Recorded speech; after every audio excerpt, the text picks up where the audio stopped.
téléspectateurs de la radio et télévision Tambara, vous pouvez désormais suivre votre chaîne de télévision préférée Tambara sur le satellite Badrsat 7, angle 26 degrés Est, fréquence 11010, polarisation verticale, symbole REC 27500.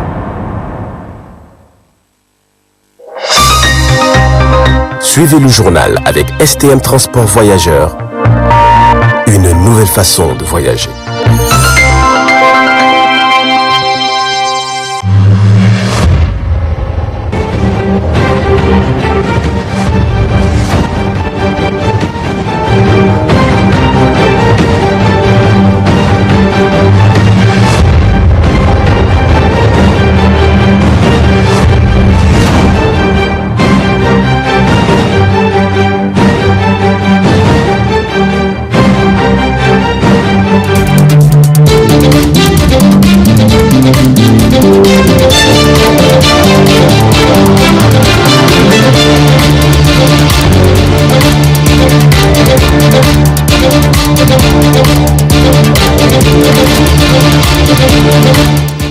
L'aéroport de Tawa était plein à craquer pour accueillir le Premier ministre et sa délégation pour présenter leur compassion à la population suite à l'incendie qui a ravagé le marché de Tawa. Malheureusement, une nouvelle faisant état de problèmes techniques empêche l'avion transportant le Premier ministre d'atterrir dans la capitale de l'ADER, ce qui a obligé le pilote à rebourser chemin pour atterrir à Niamey dans des conditions plus favorables.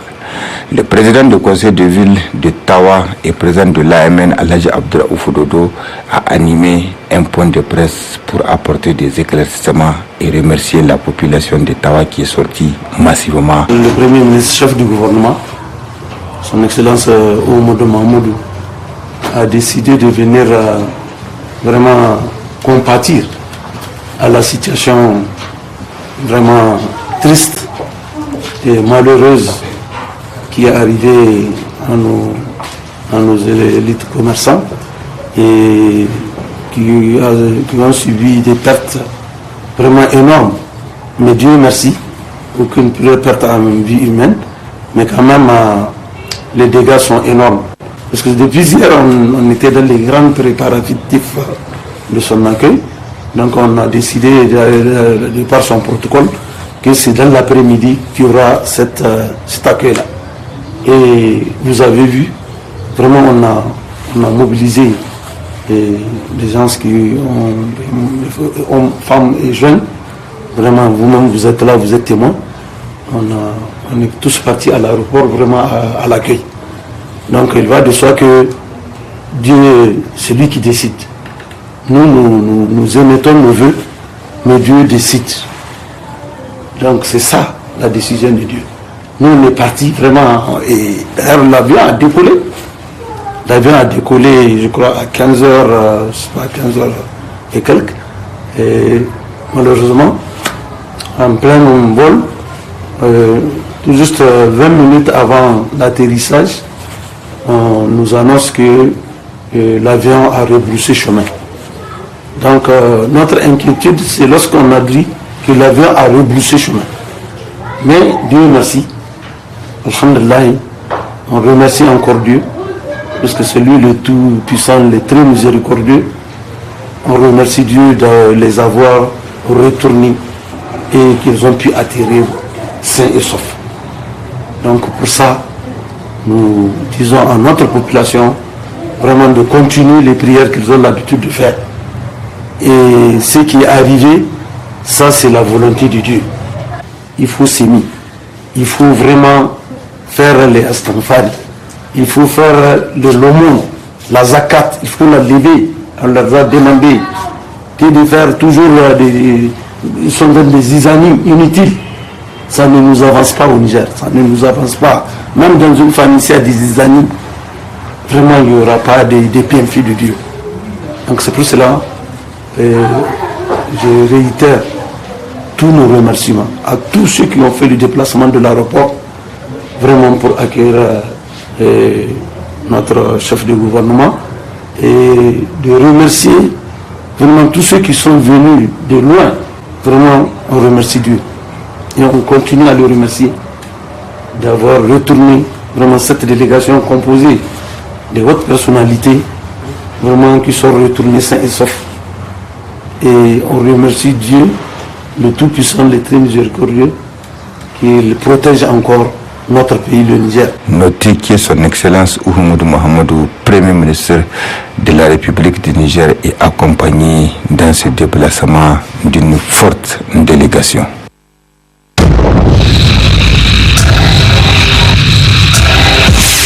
Une dense poussière en suspension sur la quasi-totalité du pays, pour conséquence une réduction significative de la visibilité. Une situation qui affecte particulièrement les personnes atteintes des maladies respiratoires et de la vie. Cette situation est d'autant plus préoccupante qu'elle impacte les activités quotidiennes. Selon les responsables météorologiques Ousmane Bawa, ce phénomène est général sur toute l'étendue du territoire nigérien et nous vient de notre pays voisin, le Tchad. La poussière n'est pas spécifique uniquement à la région de Niamey, elle est généralisée sur l'ensemble du pays depuis le 15 février 2023. Et de Difa jusqu'à Tillabéri et également la partie nord, Agadez, Bilma, tout ce qui s'ensuit le Kawa, tout le pays est affecté par cette dense poussière en suspension. C'est d'abord une poussière qui est noirâtre, elle est sombre. Donc si elle est sombre, maintenant nous allons essayer de voir quelle est la source de cette poussière. La source de cette poussière nous vient du Tchad, parce que nous avons eu d'abord le premier facteur pour qu'il y ait soulèvement de poussière, pour qu'il y ait propagation de la poussière, c'est d'abord le vent. Donc ces dernières 48 à 72 heures, nous avons un renforcement de vent en surface, c'est-à-dire la vitesse du vent a augmenté en surface et nous avons des vents de 30 à 40 km/h en surface. Et le plus souvent, ce que nous avons sur le Tchad, ici, le centre Tchad, nous avons un ancien lit qui s'est asséché et maintenant c'est comme si c'est de l'argile qui se trouve au niveau de cette partie. Maintenant, les vents qui nous viennent du nord, comme nous sommes pendant l'harmattan, c'est des vents de nord-est, n'est-ce pas, qui descendent. Et que la topographie de la partie nord du Tchad ici, il y a deux massifs très importants, le massif de Nidé et le massif de Tibesti. Donc il y a ce couloir-là qui se crée et qu'il y a un renforcement de vent en surface qui passe par ce couloir, obligatoirement, comme ces deux montagnes qui sont là, les vents qui vont rentrer à la sortie, l'accélération va augmenter parce qu'il y a eu resserrement, n'est-ce pas, du couloir. Maintenant, ce qui fait en sorte que les vents de 30 à 40 km que nous avons, n'est-ce pas, vont soulever ces particules d'argile qui sont ici. Maintenant, si tel est le cas, ça veut dire tout simplement que à ce stade-là, la poussière qui va se soulever sur le Tchad va se propager d'est vers l'ouest. Cette situation va persister jusqu'au 19 février 2023 selon les prévisions météorologiques, mais de manière discontinue. Cette propagation, comme on peut l'observer ici, je peux vous montrer les visites que nous avons hier de l'après-midi. Vous voyez, Niamey, nous avons 500 mètres, n'est-ce pas, alors que la visibilité normale, c'est 10 000 mètres. Donc, Niamey, on s'est retrouvé avec 500 mètres de visibilité. Et sur la partie est, la poussière a persisté. Donc, ce qui a fait en sorte que le 15 février 2023, nous avons émis ce bulletin. D'accord, c'est un bulletin météo d'alerte, un bulletin météo spécial, où nous avons attiré l'attention de la population que du 15 au 17, n'est-ce pas, il est prévu une dense poussière en suspension sur le pays qui risquerait, n'est-ce pas, de réduire significativement la visibilité. Et c'est ce que nous sommes en train d'observer aujourd'hui, ce qu'on a observé hier, ce qu'on a observé avant-hier, en termes de temps significatif, madame. En ce qui concerne le temps qu'il fera pour les prochaines 48 à 72 heures, d'abord, ce qu'il faut noter, sur l'ensemble du pays, il y a ce vent fort-là qui persiste. Donc, tant que ce vent-là persiste, il y aura toujours des particules de poussière qui seront arrachées. Monsieur Ousmane Bawa fait des recommandations à l'endroit des populations et attire leur attention sur les mesures de prévention. Nous avons recommandé à ce que la population puisse ne pas s'exposer, parce que c'est la première des choses. Si ce n'est pas obligatoirement qu'il faut aller en circulation ou bien qu'il faut sortir, il faut se protéger contre cette poussière en présence. Nous avons aussi émis une recommandation par rapport aux usagers, n'est-ce pas, pour ceux qui sont pour le trafic terrestre d'abord, où nous avons mentionné que la visibilité elle est considérablement réduite la poussière elle est là en présence. Nous ne pouvons pas identifier un obstacle au-delà de 500 mètres. Donc il faut qu'il y ait de la prudence au niveau de la circulation. L'accélération doit être réduite, n'est-ce pas, pour éviter les accidents. Parfois, il y a un certain nombre de maladies respiratoires que nous observons pendant ce temps-là. Il y a ceux qui sont quand même malades, il y a l'asthme qui est là, il y a ceux qui ont des bronchites, il y a aussi les lèvres qui gercent, il y a aussi l'irritation au niveau des yeux. Donc il faut vraiment se protéger contre ces phénomènes. Un phénomène climatique très dangereux pour la santé humaine. La plus grande prudence doit être de mise.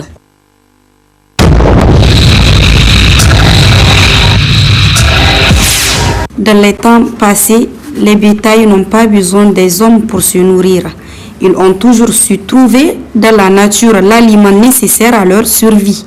Et depuis que les hommes ont commencé à domestiquer les animaux, ces derniers se sont également lancés dans la commercialisation des aliments pour bétail. Cette activité permet à ces personnes d'y trouver leur compte. Nous apportons cet aliment pour les bétails de la région de Tawa et très souvent de la région de Maradi. Il est plus abordable afin de répondre aux besoins. Cet aliment est nutritif pour l'organisme des animaux.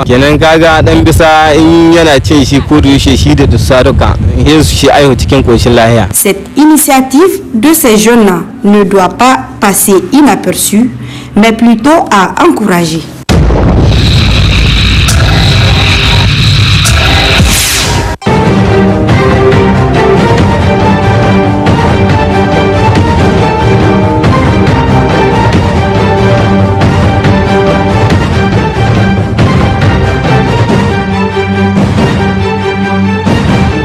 Mesdames et messieurs, bonsoir. La roue de l'histoire, dans son numéro 1143 du 16 février 2023, écrit en grand titre « L'insécurité au Sahel, soutenant nos forces de défense et de sécurité ». La roue de l'histoire développe plus loin l'embuscade de Intagame dans la bande nord de Bani Bangou sur la frontière nigério-malienne a provoqué diverses réactions au sein de la population. Compassion, colère, solidarité, tels sont les sentiments qui se dégagent entre ceux qui pleurent les soldats tombés sur les champs de bataille et ceux qui entretiennent un débat malsain en montant les enchères pour profaner la mémoire des vaillants combattants. Ceux-là, comme à leur habitude, inventent des bilans imaginaires catastrophiques en faisant circuler sur les réseaux sociaux des images tragiques d'événements qui se sont passés ailleurs dans le seul but de créer le choc au sein de l'opinion publique nationale. Pourtant, le ministère de la Défense, comme d'habitude, promptement donné un bilan provisoire de cette embuscade, mais ces vendeurs d'illusions qui ont leur agenda propre rejettent tout simplement le communiqué du ministère de la Défense pour s'adonner à l'intoxication. En réalité, ces individus tapis dans le milieu politico-militaire et même dans la société civile. Ils ne trompent guère personne. Et pour le monde d'aujourd'hui, dans son numéro 525 du mercredi 15 février 2023, est revenu toujours sur cette embuscade de Intagame et écrit un grand titre « La communication désastreuse de la défense ». Le monde d'aujourd'hui développe plus loin. À force de vouloir toujours chercher à cacher la vérité au peuple, en tant que dirigeants l'ont fini par perdre à la longue tout crédit au sein de l'opinion nationale, voire internationale. Comme sous les deux mandats de son prédécesseur Issoufou Mamadou, les travestissements de la vérité pour chercher à endormir le peuple se poursuit sous la Renaissance, acte 3 du président Bazoum Mohamed, qui soufflera dans moins de 2 mois les bougies de ses 2 ans de gestion de pouvoir. Le monde d'aujourd'hui écrit encore: chercher à mentir sur n'importe quel sujet est déjà un acte préhensible. En ce bas monde et plus grave encore dans l'au-delà. Le faire sur des faits graves engageant des vies humaines est encore pire. C'est à ce jeu malsain que ça donne, hélas, le ministère de la Défense nationale dans le cadre de sa gestion de la crise sécuritaire terroriste à laquelle est confié notre pays depuis plus de 7 ans aujourd'hui. À travers les rares communiqués qu'il publie suite à des attaques terroristes qui ne peuvent pas être passés sous silence du fait de leur gravité. Ce ministère dirigé par Al-Kassoum Indatou est en train de jeter le doute sur la sincérité du discours officiel. Et pour le Canard déchaîné, dans son numéro 915 du 17 février 2023, écrit en grand titre « Procès de coup d'État du 30 au 31 mars 2021 ». Réquisitoire contre plaidoirie. Le Canard déchaîné développe plus loin le procès des auteurs présumés de la tentative du putsch du 30 au 31 mars 2021. À 2 jours de l'investiture du président démocratiquement élu Mohamed Bazoum se poursuit dans les locaux de la gendarmerie. Les réquisitoires des commissaires du gouvernement et les plaidoiries de la défense ont eu lieu la semaine dernière et cette semaine. Le jugement est mis en délibéré pour le 24 février prochain. Et le moins que l'on puisse dire est que lors de son réquisitoire, le ministère public n'est pas allé des mains mortes pour décrire les agissements des instigateurs et organisateurs de la tentative de renversement du régime qui a fait long feu quelques heures après avoir été déclenché. Le Canard déchaîné écrit encore, le commissaire du gouvernement a mis en exergue le caractère criminel des auteurs de putsch qui, a-t-il dit, ont passé par des rencontres furtives, des réunions clandestines pour fomenter le complot. Le plus désolant selon lui est que cette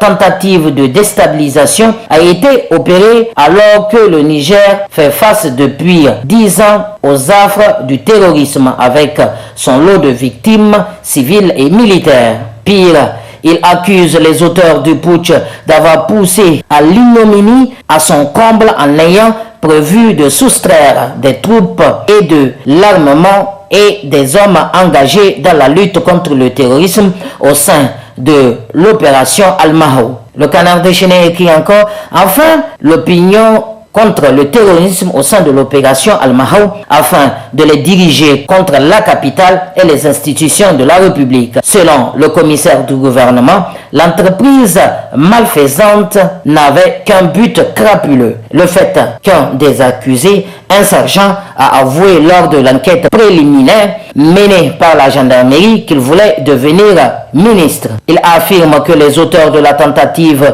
du coup d'État étaient des personnes inconscientes des enjeux géopolitiques et géostratégiques liés à la gestion d'un État. Si leur action avait réussi, ils auraient, selon lui, prolongé le Niger dans une situation de grande instabilité politique. Et pour l'hebdomadaire satirique nigérien d'information générale, le Hérisson, dans son numéro 347 du 16 février 2023, est revenu sur cette affaire de terrorisme et écrit en grand titre « La très difficile équation sahélienne ». Le Hérisson développe plus loin Sahélistan. Samuel Laurent, essayiste et consultant international, a trouvé le terme qui colle bien à la situation sécuritaire chaotique en Libye. Après la fin du régime de Muammar Kadhafi, plus de 10 ans après la publication de son livre paru aux éditions Seuil, nous y sommes dans le Sahélistan, au-delà du territoire libyen, avec une équation beaucoup plus complexe. Le Hérisson écrit encore,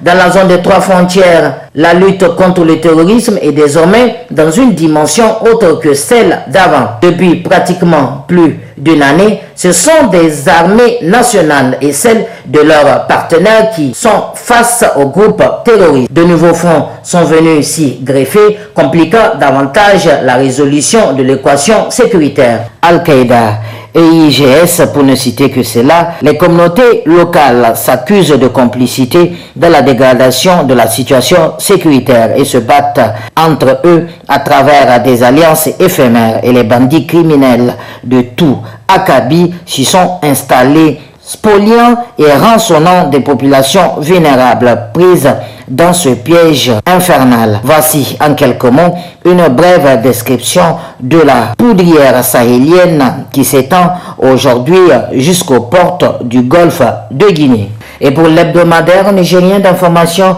générale, de réflexion et d'opinion, l'actualité, dans son numéro 694 du 13 au 19 février 2023, écrit en grand titre « Gouvernance, les contre-valeurs des socialistes ». L'actualité ajoute « Aujourd'hui, les Nigériens savent que tous ceux qui poussent ces dernières années de la capitale comme bâtiment insolent et leur œuvre le produit compromettant de leur gabégie, de leur détournement immense, de leur vol inouï. Les Nigériens n'ont jamais connu ça et pour perpétrer le système et le mal, personne d'autre ne doit être promu à travers certains postes stratégiques, sinon que leur enfant et souvent leur épouse. Ça aussi, les Nigériens ne connaissent pas. Et ils peuvent comprendre que si tant de gueules bavardes se sont tues, ce que, au fond, on leur aura fait comprendre qu'une telle gestion, globalement, profite au clan et donc mensongèrement à chacun que cela, les uns comme les autres solidaires du clan devraient ne pas gêner le système de ce qui serait la consolidation d'un pouvoir qu'ils ont repris. Et pour le Canard en furie, l'hebdomadaire satirique nigérien dans son numéro 316 du lundi 13 février 2023, écrit un grand titre « Arrogance française quand le chef de la diplomatie française au Niger dérape ». Le Canard en furie développe plus loin. Le Niger, bon élève de la France, est finalement ce pays que la France ne sait pas respecter. Ne serait-ce que pour les soumissions et les servilités de ses dirigeants, très peu en phase avec leur peuple. Une publication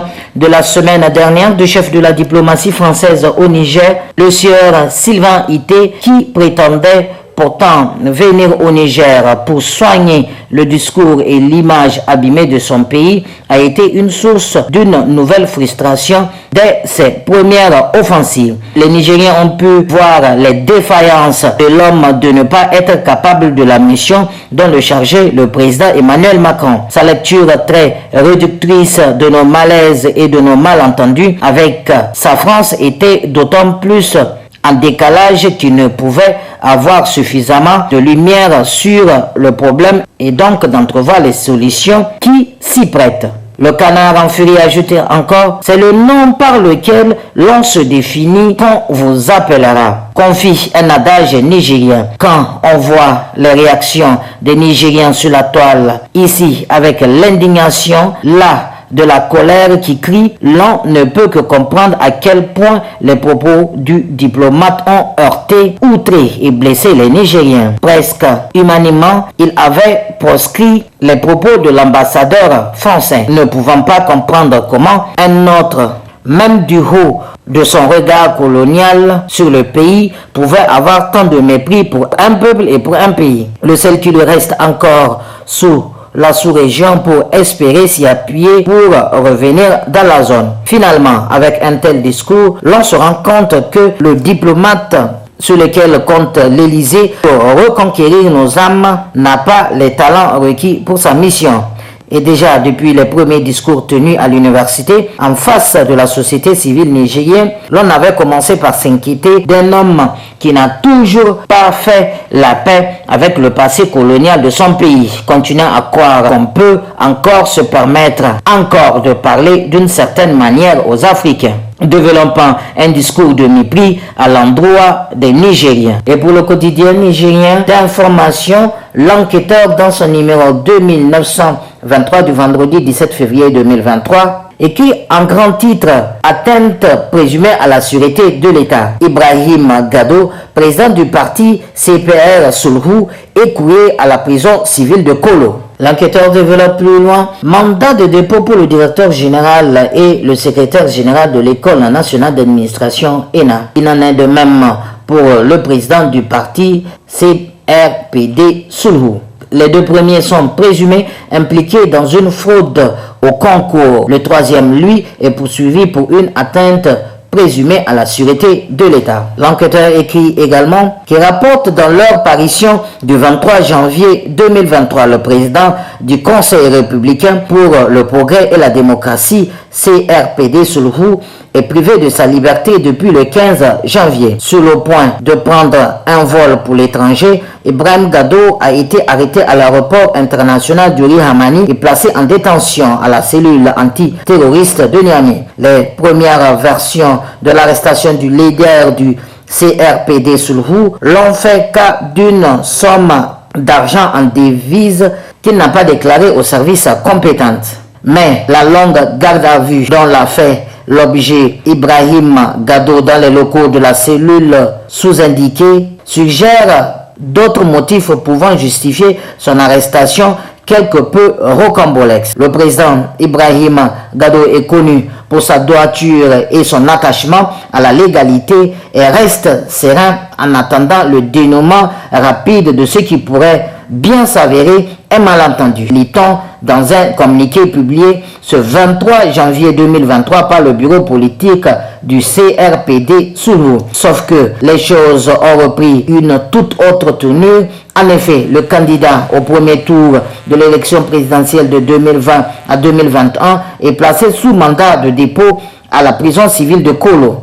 Il pèse sur Ibrahim Gado des soupçons de tentative d'atteinte à la sûreté de l'État. Il est noté que le patron du CRPD Soulhou avait soutenu Mohamed Bazoum au deuxième tour de l'élection présidentielle du 21 février 2021. En somme, c'est un allié du chef de l'État qui se retrouve en prison. Et pour le courrier, l'hebdomadaire d'information générale et de réflexion dans son numéro 748 du jeudi 16 février 2023, écrit en grand titre « Lutte contre la corruption, vent de panique au PNDS Tareya ». Le courrier développe encore. On peut croire crédible cette information à propos du vent de panique qui souffle sur la Renaissance Acte 3, sous laquelle s'abritent bien des gangs politiques qui ont à répondre à la justice, mais qui Soufou et son parti en partant ont imposé à des postes stratégiques pour échapper à la justice, misant sur le devoir de gratitude que le nouveau président pourrait avoir un contrat moral qui lierait les deux hommes que la politique pourrait pourtant pas finir séparés. Un drame qui leur arrivera sans qu'ils ne soient les premiers à le vivre, ni même les derniers. C'est autant probable que c'est la seule façon pour Bazoum, qui a vu comment le dernier congrès du parti s'est passé, pour comprendre qu'il pourrait s'attendre à bien de surprises désagréables de la part de ses adversaires internes qu'il pourrait plus craindre. Du reste, le dernier communiqué de presse concocté à la va-vite et diffusé au nom de la MRN pourrait être le signe de ces malaises. La lutte contre la corruption est donc désormais une arme redoutable entre les mains du président Bazoum pour dominer son empire qui voudrait lui échapper pour faire de lui rien qu'un figurant malléable. Il sait surtout qu'il a d'autres hommes moins compromis avec lesquels il peut redresser la barre, se sauver, sauver le pays, sauver le socialisme. Messieurs, dames, ici prend fin la revue de presse de cette semaine sur la télévision Tambra. Excellente lecture à tous et à la semaine prochaine.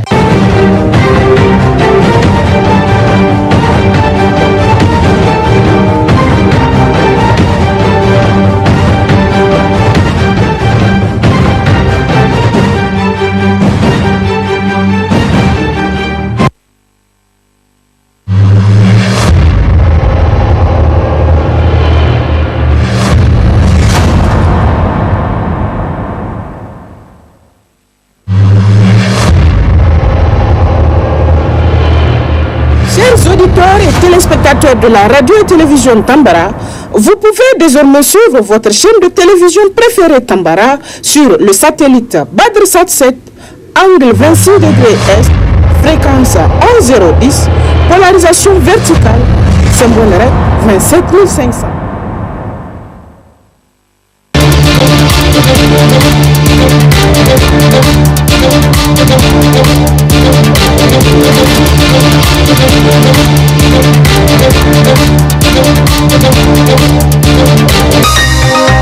Ce journal vous a été présenté par STM Transport Voyageurs. Une nouvelle façon de voyager.